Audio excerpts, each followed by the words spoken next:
One photograph ended child slavery in America. Another sparked a war that killed millions.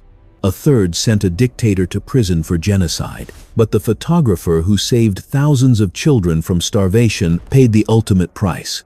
3 months after winning the Pulitzer Prize, he took his own life, haunted by what his camera had captured. In 1993, Kevin Carter faced an impossible choice in the famine-stricken village of Ayoud, Sudan. Through his viewfinder, he saw a starving child collapsed on the ground, too weak to move.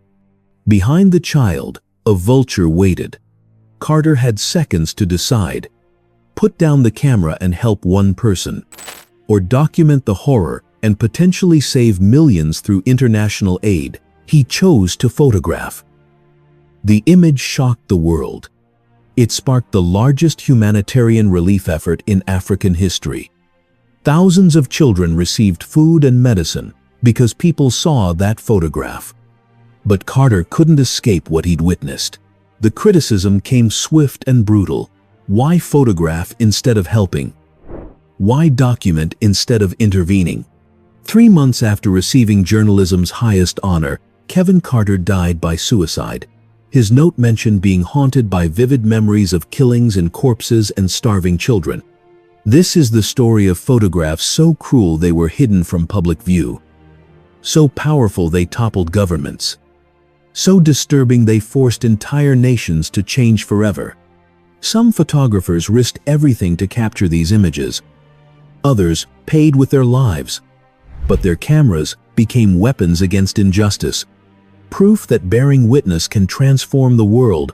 Welcome to Forbidian, where we explore the history they tried to hide.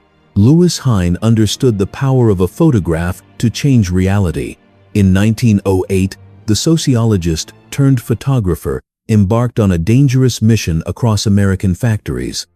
Factory owners barred journalists from their premises, desperate to hide the children working inside.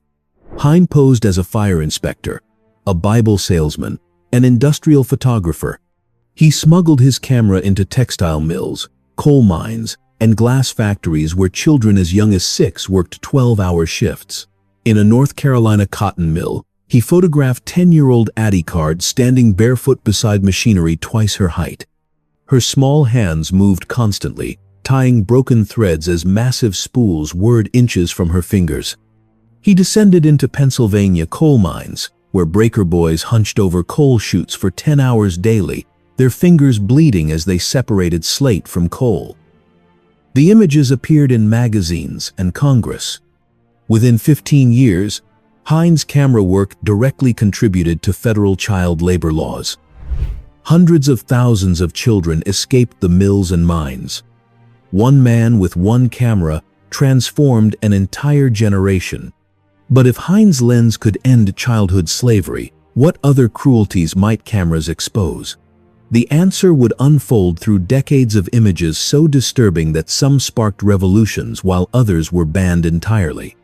The Victorian era celebrated progress through industry, but that progress demanded fuel, and sometimes the fuel was children's bodies. In London during the 1,860 seconds and 1,870 seconds, boys as young as 4 climbed through narrow chimney flues barely wider than their thin frames. Master sweeps purchased orphans and sent them upward into darkness, their bodies scraping raw against brick. Some suffocated in the narrow passages, others fell to their deaths. The sweeps posed proudly with their young apprentices for photographs, displaying the boys like valuable equipment. Across the Atlantic in Pennsylvania coal mines during the 1900s, breaker boys sat hunched over rushing coal chutes. Their job was brutal. Separate slate from coal using bare, bleeding hands for 10 hours daily. Coal dust hung so thick it blackened their lungs, condemning many to early death. In Massachusetts, textile mills, girls as young as 6 operated dangerous power looms, standing on boxes to reach machinery, working barefoot on oil-slick floors.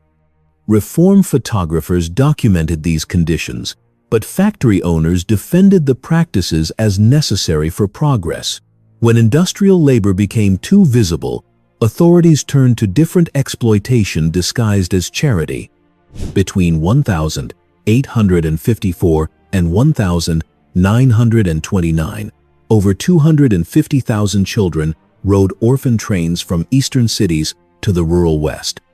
At stations, children lined up while families inspected them, some wearing identification tags.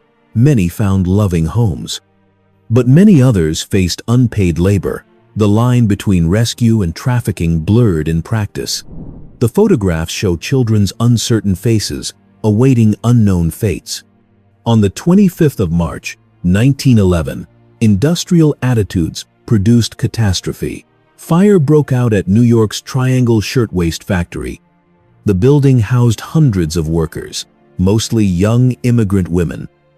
Crammed into workrooms on upper floors, workers rushed to exits and found doors locked.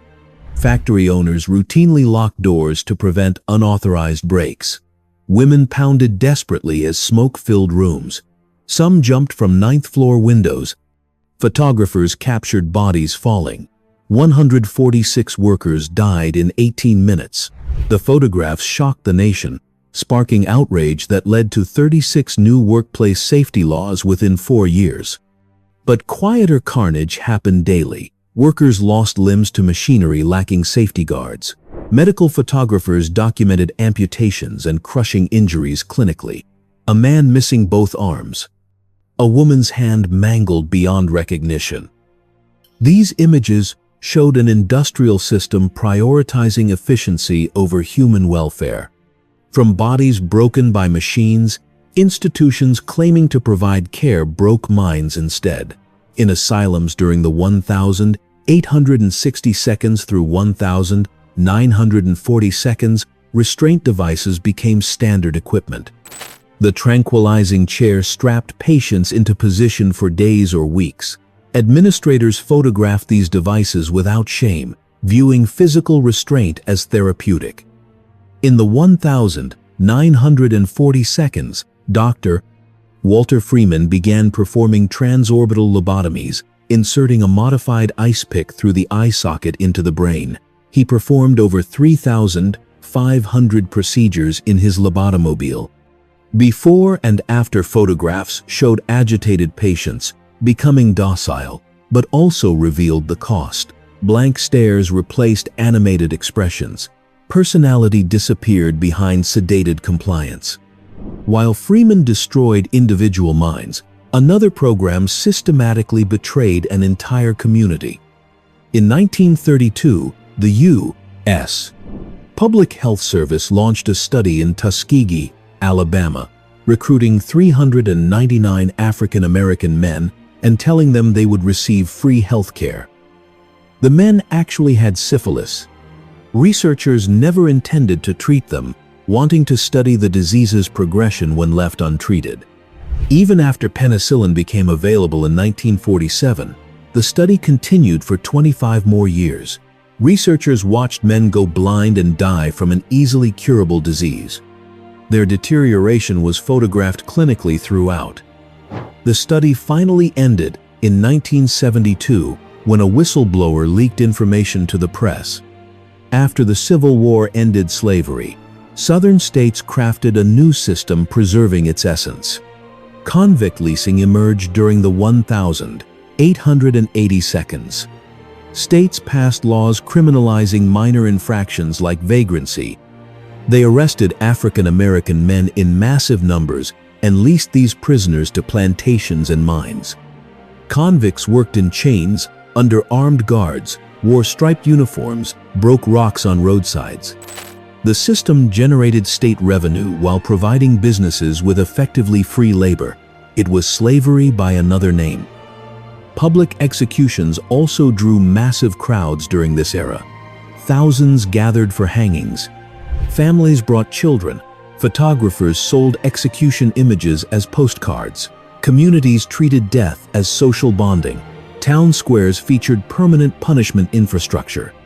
Stockades, pillories, and whipping posts stood as landmarks. Families posed beside torture devices for tourist photographs. Cruelty completely normalized in the landscape.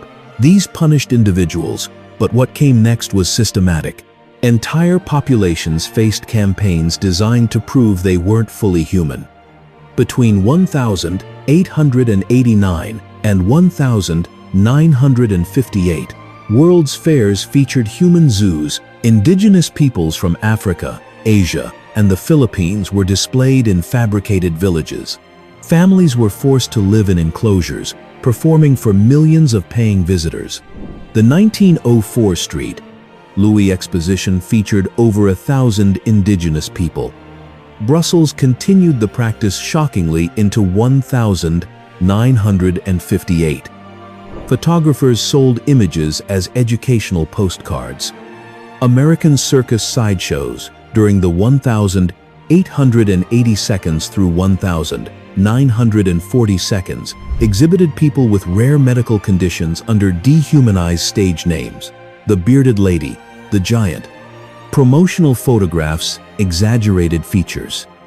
Some performers earned income, but society offered them limited choices: be displayed or face complete marginalization. In 1994, Rwanda experienced genocide as 800,000 Tutsi were killed by their neighbors in just 100 days. Photojournalists captured evidence while the world debated intervention.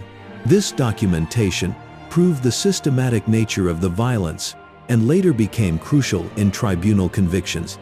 In 2003, U.S. military personnel at Abu Ghraib photographed themselves abusing prisoners. The leaked images revealed systematic torture, with perpetrators smiling for the camera. These photographs led to prosecutions and policy reforms. In June 2018, photographer John Moore captured a 2-year-old Honduran girl crying as her mother was searched at the U.S.-Mexico border. The image became a global symbol of the separation policy and helped force a policy reversal through public pressure. In August 2016, 5-year-old Amran Daknish was pulled from airstrike rubble in Aleppo, Syria.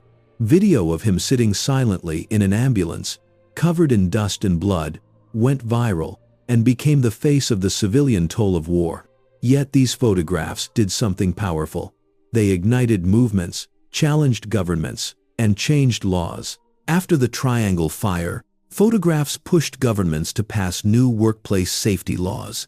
In 1955, Mamie Till chose an open casket for her son, Emmett Till. The photographs shocked the nation and helped ignite the civil rights movement. Rosa Parks later said these images influenced her decision to take a stand.